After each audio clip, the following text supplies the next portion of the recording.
Belvoir. Welcome to Belvoir in the Know, the only podcast created especially for the Fort Belvoir community to help you stay in the know and on the go. I'm Command Sergeant Major Greg Kleinholz, the Fort Belvoir Garrison Command Sergeant Major. And I'm Colonel Josh Seagraves, the Garrison Commander. Special guest for this episode, Mr. Boyd Hodges, Director of Emergency Services. I'm pleased to introduce Boyd to the community today and to discuss the importance of his position overseeing the directorate that keeps Fort Belvoir safe. So, Boyd, thank you for joining us. Let's just start off by you telling us a little bit about yourself for the community. Thank you, sir. I just want to say it's an honor to serve with Team Belvoir. It's been a great privilege being here. I'm a retiree. I'm a retired lieutenant colonel of about 25 years of service between Army and Air Force, predominantly from a law enforcement security background, and spent 14 years of my career living on military installations. So I take very personally the quality of life for our families and our residents as the joint service community right here on Team Belvoir. Yep, absolutely. And we've been waiting a while to get you on the team, so we're certainly glad you're finally here. Thank you, sir. Yeah, we're definitely glad to have you on board. Such a critical position for Fort Belvoir. So, what are your goals for community engagement and involvement with the Fort Belvoir community? Sergeant Major, that's a great question, and I intend to get very personal and upfront with families and be accessible. I want to reinstate one of our community liaison officer positions, community relations from the directorate. That position has gone vacant for a short time, and I feel that's very important. It's important for me to get out and meet families, talk to families. Again, I've lived on military installations, 14 years of my military service. And so I have a vested and personal interest in the family environment that's right here on our base. I think it's a wonderful installation. I think this is a tremendous place to raise families. And to do that, I want to know about schools and child development centers and family programs within housing, concerns of our residents, especially as far as any concerns for criminal behavior or speeding. Areas of interest to those folks that go home every day on our base and hopefully live a safe and secure lifestyle. Yeah, the salient point is, although we have 150 mission partners, we have close to 2,000 homes, so we have a lot of people traversing, living, working, and playing on installation. So, yeah, thanks. Yeah, absolutely. Great point on the community liaison officer. It's unfortunate, but a reality of living and working in the National Capital Region. There are almost consistent opportunities for promotion for employees. And so a lot of times we'll get folks on board and then we'll lose them relatively quickly. But that position is going to be critical, not just for DES, but for the community, just as you highlighted. So Yes, kind of pulling that thread a little bit and thinking about initiatives and things like the community liaison officer. Do you have any initiatives that you're thinking through or any initiatives coming up for DES? Yes, sir. One is the National Night Out program. We'd like to set up an event to better demonstrate to the community, not just from a Belvoir perspective, but as you said, sir, the greater area that we live in. We're the benefactors of some tremendous mission partners external to the installation, Fairfax County in particular, and a whole host of other folks that support what we do and who love to be a part of our Belvoir team. And so I'd like to highlight those folks as we do these night out events. Definitely, we're going to support the Alcohol Awareness Month.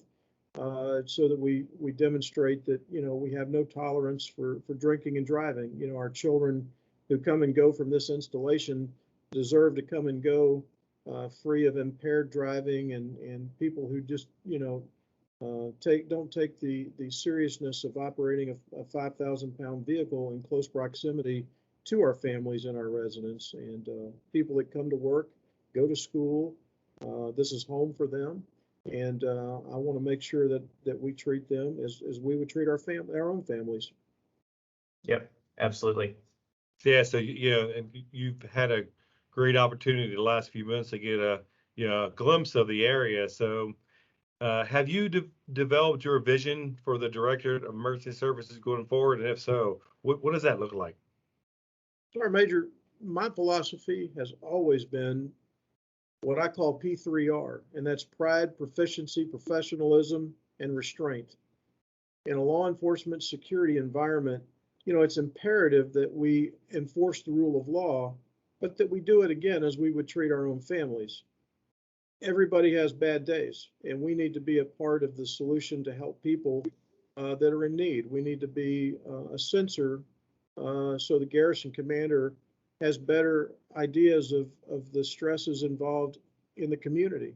And so my goal is to absolutely demonstrate P3R to support Army Corps values and the intent of the garrison commander and yourself as we conduct our operations. We're here to support families, and we're here to be a help and an opportunity for people to reach out to us without fear that the organization is going to react in a way that further complicates their lives. And hopefully we're a help in that area. Yeah, and I think with that approach, I think you'll get some great community inclusion and involvement. So I look forward to seeing that. Yes, sir. Yes, sir. Yeah, that's a good one. Really good approach. So one of the concerns that we often receive is in regards to the hours of operation at our gates. And many people are probably unaware of the manning for security guards that continues to impact those hours of operations. Can you just talk a little bit about that? Yes, sir. Absolutely.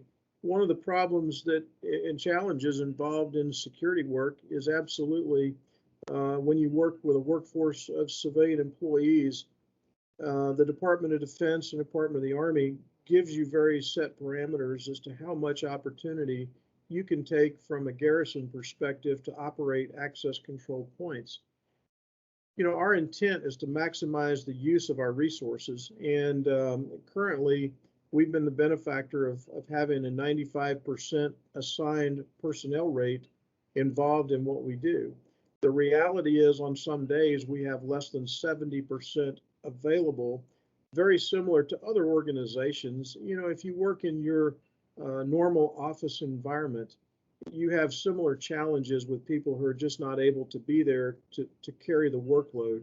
We're no different in that respect, and we have to manage our resources very carefully in order to provide the environment that is not just convenient for our mission partners and our families, but that makes sense from a fiscal and a corporate Army perspective.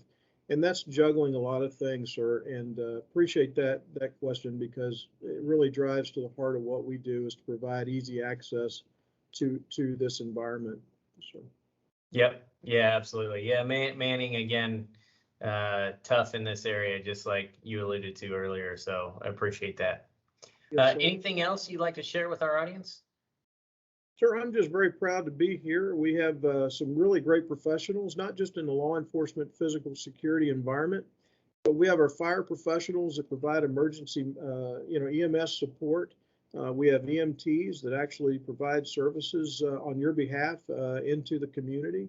And that's one of the ways that we partner with Fairfax County, Prince William County, and some other organizations to provide, reciprocating opportunities of life-saving support with our downtown partners.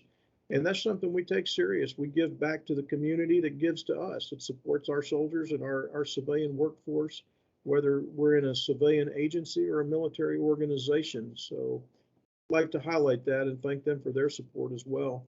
I'd also like to highlight the 212th MP commander, Tavon Bradford, who's been a tremendous mission partner to provide law enforcement and security support through other personnel that are active duty.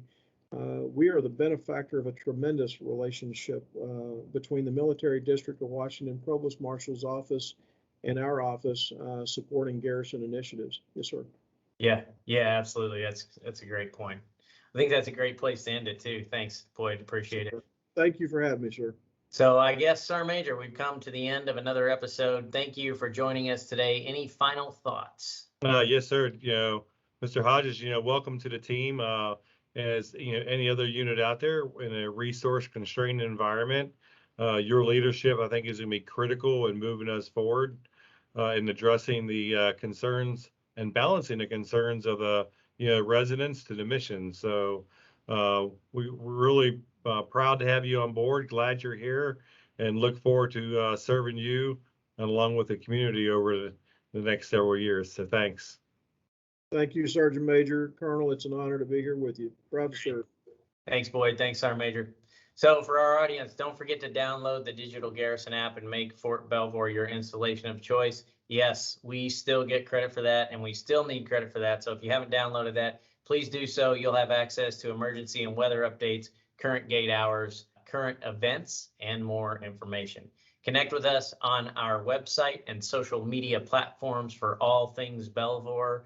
Consider getting the COVID-19 booster if you haven't done that already.